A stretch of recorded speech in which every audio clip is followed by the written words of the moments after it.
할렐루야. 8월 19일 목요일 원포인트 큐티 시간 함께 하신 성도님들을 주님의 이름으로 환영하고 축복합니다.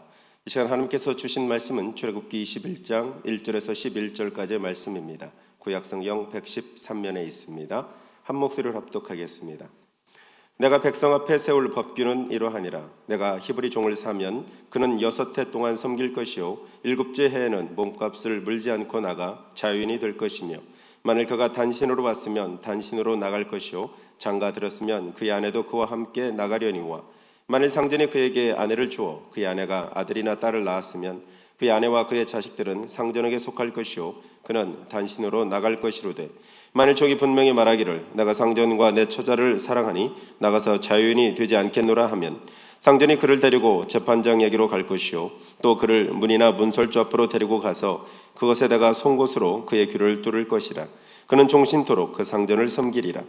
사람이 자기의 딸을 여종으로 팔았으면 그는 남종같이 나오지 못할지며, 만일 상전이 그를 기뻐하지 아니하여 상관하지 아니하면 그를 속량하게 할 것이나, 상전이 그 여자를 속인 것이 되었으니 외국인에게는 팔지 못할 것이요, 만일 그를 자기 아들에게 주기로 하였으면 그를 딸같이 대우할 것이요, 만일 상전이 다른 여자에게 장가들지라도 그 여자의 음식과 의복과 동침하는 것은 끊지 말 것이요, 그가 이 세 가지를 시행하지 아니하면 여자는 속전을 내지 않고 거저 나가게 할 것이니라. 아멘. 이 시간 사랑의 법 아래 만민이 존중받을 권리라는 제목으로 목사님께서 말씀 전해주시겠습니다. 네, 오늘 우리 목요일 날 함께 나눌 말씀은요, 출애굽기 21장 1절에서 11절인데, 여러분 이걸 읽어보면은 하나님의 법규라고 하기에는 하나님께서 이 노예 제도를 인정하셨다, 또 종을 살고 파는 걸 인정하셨다 하는 그런 다소 의문점이 들 수가 있어요. 그러나 하나님은 이 세상의 인간의 악한 이 구조 속에서, 약육강식의 구조 속에서 하나님은 그 가운데도 최선의 할 수 있는 인권, 이른바 덕을 세우는 것이 하나님의 목적이다 하는 걸 여러분이 아셨으면 좋겠습니다. 그래서 악법도 법이다 하는 말 가운데는 무질서보다는 낫다 하는 것이 또 의미가 있고요, 또 어떤 면에서 보면 악한 통치자가 많은 핍박을 해도 또 그걸 통해서 질서 속에 그리스도인들을 정금처럼 연단하는 또 다른 순기능이 있기 때문에, 하나님은 이 썩을 세상, 또 부패한 세상, 또 저주받은 땅을 하나님은 나름대로 인간에게 있어서 유익한 덕으로 관리하고 다스린다 하는 것을 우리가 이해한다면, 이것은 하나님의 사랑의 법규다 하는 걸 알 수 있습니다. 그래서 여기 1절에 내가 백성 앞에 세울 법규는 이러하니라 하는데, 이 법은 절대성이라기보다는 오늘 이제 히브리 사람들로서 종을 사고 팔고 하는 그 사회의 그 상 가운데서 어떤 것이 가장 그래도 서로를 인격과 인권을 존중해 주는 것인가 하는 것에 대한 내 초점이 있어요. 우리는 신앙에서 너희가 믿음의 덕을, 덕의 지식을, 지식의 절제를, 절제의 형제의회를, 이게 참 중요한 겁니다. 믿음은 구원받지만 그 다음엔 우리가 공동체적인 관계를 만들어가는 거다. 그 관계에서 가장 중요한 건 덕이라고 일컬어지는 겁니다. 덕은 내 중심이 아니고 상대방을 배려하고 상대방의 입장으로 이해해주는 그야말로 역지사지의 태도에서 덕이 나오는 것이죠. 그래서 성경의 모든 윤리 도덕은, 모든 공자의 모든 여러분 윤리 도덕을 한꺼번에 다 수렴하고 더 최상의 어떤 덕을 추구하게 돼 있어요. 이게 하나님 말씀이죠. 그래서 여기 2절에 보면 내가 히브리 종을 사면 그는 6해 동안 섬길 것이요 7째 해는 몸값을 물지 말고 나가 자유인이 될 것이며, 그래서 히브리 사람들에게 비록 그가 너무 없어서 남의 집에 가서 이렇게 몸을 팔아 거기서 먹고 살면서 농사를 지어주는 그야말로 종노릇하는 관계가 되었어도 7년째 되는 날에는 set free 하라, 석방을 하라, 해방을 하라 하는 게 하나님의 원리예요. 그래서 이건 하나님의 히브리 종이라도 평생 노예로 사는 것이 아니고 해방의 어떤 기쁨, 또 거기서 새로 시작할, 새로 재출발의 어떤 기회를 주기 위한 특별한 하나님의 법규입니다. 이거 잘 지키면 절대로 다른 사상이 일어날 수 없어요. 어차피 세상은요, 강자가 나오게 돼 있어요. 힘이 센 사람, 근육질이 높은 사람, 네피림의 후손들이 세상을 지배할 수도 있고, 또 지략과 모략이 뛰어난 사람이 많은 물질을 모을 수도 있고, 그래서 주종관계, 또 다른 질서관계를 만들 수가 있어요. 이것 자체를 우리는 나쁘다고 말할 수 없어요. 왜냐하면 인간이 에덴에서 떠난 이후로는 이게 세상이 임금이 지배하는 땅이기 때문에, 아니면 죽이고 살육하고 하는 치열한 여러분 정복 전쟁 외에는 남는 게 없어요. 그런 가운데서 그래도 자선책이 죽이지 않는 방법, 그리고 나서 가진 자가 또 이렇게 함으로써 고통이지만 이상적인 삶은 아닙니다. 그러니까 천국을 소망하는 거죠. 그러니까 피조물도 하나님의 나타나심을 간절히 바라게 되는 겁니다. 로마서의 얘기는, 그래, 이 지상은 절대로 우리가 유토피아가 될 수 없어요.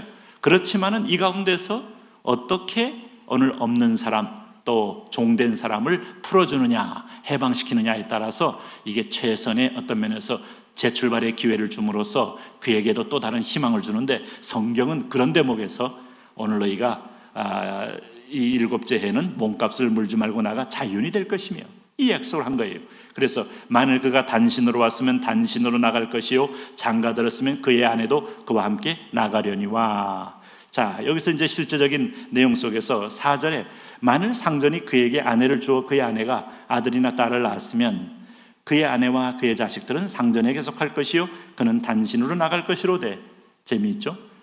홀로 노예가 됐는데 상전이 이놈이 이제 혼자 총각으로 와가지고 아내가 필요하겠다 해서 또 딸을 하나 어디 노예 중에 하나 구해서 줬어요.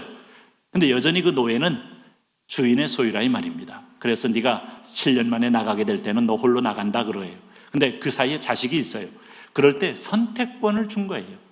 여기서 전반적으로 흐르는 것은, 여러분 베드로 사도가 말한 것처럼 너희가 더욱 힘써 너희 믿음의 덕을 할 때 그 덕목이라는 거, 이 버추라는 거, 상대방을 배려하고 그에게 살 길을 주는 덕목이라는 거.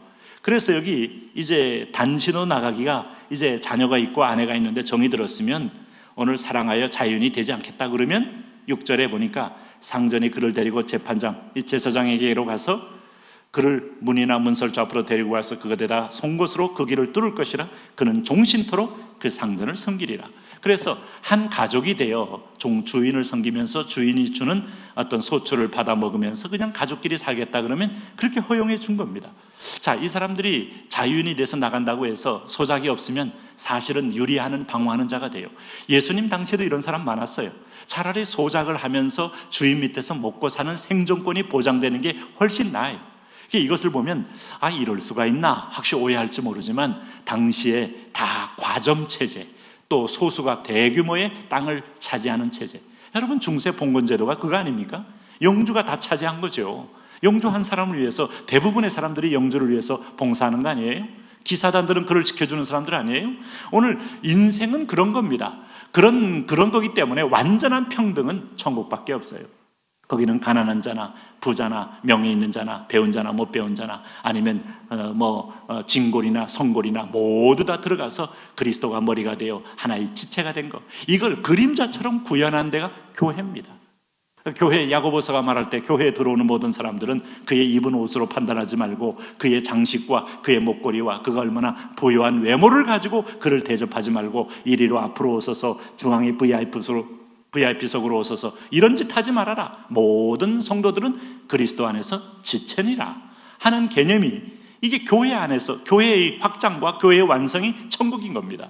그러니까 이 지상에서는 어느 나라 어느 민족, 우리는 가끔 인종편견 이런 얘기 합니다만은 여러분 인종편견이 없을 수가 없는 게 이 세상의 현실이라는 사실을 잘 아시죠? 만일 우리가 이제 우리는 세계적으로도 선진국으로 인정받기 때문에 어디를 나가도 대접받는 나라가 됐어요. 제가 한참 자랄 때 청소년기만 해도 대한민국 여권 가지고 갈 나라 별로 없어요. 한국 사람이 어딜 간다 그러면 여러 번 뜯어보고 여러 번 그를 검시하고 여러 번 구류시켜보고, 그러고 나서도 어디 가서 튈 것인가 해서 추적도 하고, 실제로 많이 튀었어요.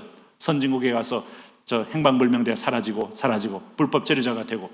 근데 지금 한국 분들이 그런 분들 거의 없습니다. 100여 개국이 비자 없이, 그리고 코리안 하면 따로 라인을 만들어서 오라 그럽니다. 왜?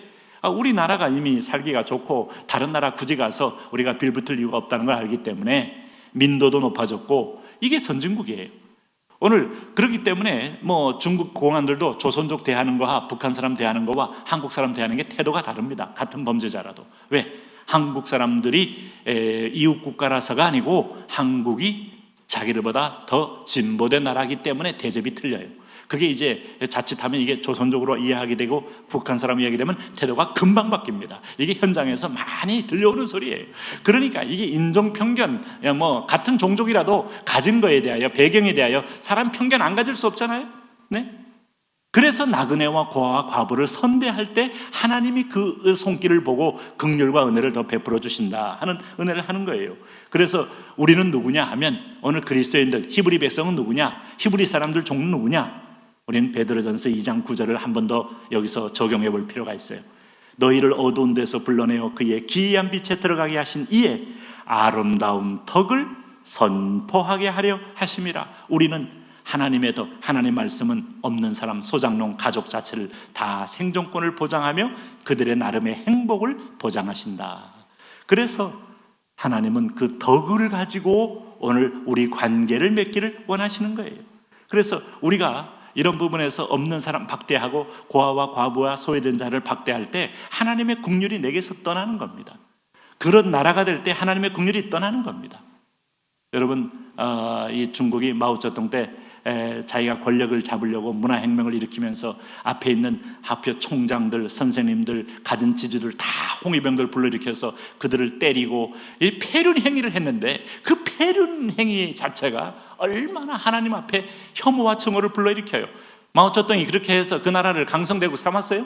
오히려 20년 후퇴하고 아주 현대판 문맹국가로 만들고 그리고 수천만이 굶어 죽는 대참사가 일어나지 않습니까?